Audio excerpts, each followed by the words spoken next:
पैसे, पद किंवा लोकांची मान्यता गेली तरी चालेल, पण ज्या दिवशी माणूस स्वतःचा आत्मसन्मान गमावतो त्या दिवशी खरा पराभव सुरू होतो. अजित हा एक साधा माणूस होता. मोठी स्वप्न पाहणारा नव्हता, पण स्वतःच्या मेहनतीवर जगायची जिद्द त्याच्यात होती. लहानशा नोकरीत तो दिवस काढत होता, पण प्रत्येक दिवस त्याच्यासाठी संघर्षाचा असायचा. घरात पैशाची चणचण होती, जबाबदाऱ्या जास्त होत्या आणि आधार देणारे शब्द फार कमी. ऑफिसमध्ये अजितकडे कोणी विशेष लक्ष द्यायचे नाही.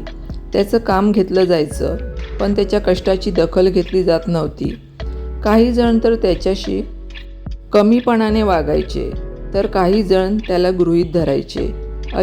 अजित बोलत नसे, भांडत नसे, तो फक्त काम करत राहायचा. कधीकधी त्याला वाटायचं आपण इतकं सहन का करतोय, पण लगेचच त्याला घर आठवायचं. घरातली परिस्थिती आठवली की त्याला कळायचं, ही लढाई जिंकण्यासाठी नाही, तर फक्त टिकून राहण्यासाठी आहे. एक दिवस ऑफिसमध्ये त्याच्यावर चुकीचा आरोप झाला. त्याची चूक नसताना त्याला सगळ्यांसमोर कमी लेखण्यात आलं. त्या क्षणी अजित शांत उभा होता, पण आतून तो तुटत होता. पहिल्यांदाच त्याला जाणवलं की स्वतःचा आत्मसन्मान गमावून जगणं हे एक हार असते. त्या दिवशी अजित घरी गेला, पण त्याच्या मनात खूप गोंधळ होता. रात्री उशिरापर्यंत त्याला झोप लागली नाही. विचार करताना त्याला एक गोष्ट मात्र स्पष्ट झाली, लोक काय म्हणतात यावर नाही, तर आपण स्वतःला कसं पाहतो यावर आपली किंमत ठरते. दुसऱ्या दिवशी अजितने शांतपणे निर्णय घेतला.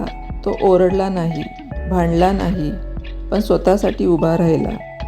त्याने चुकीचा आरोप स्वीकारला नाही आणि स्पष्ट शब्दात आपली बाजू मांडली.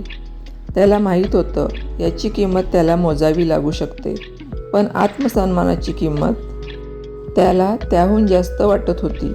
काही दिवस कठीण गेले, अडचणी वाढल्या, चिंता वाढल्या, पण अजितचा आत्मविश्वास कमी झाला नाही. हळूहळू परिस्थिती बदलू लागली.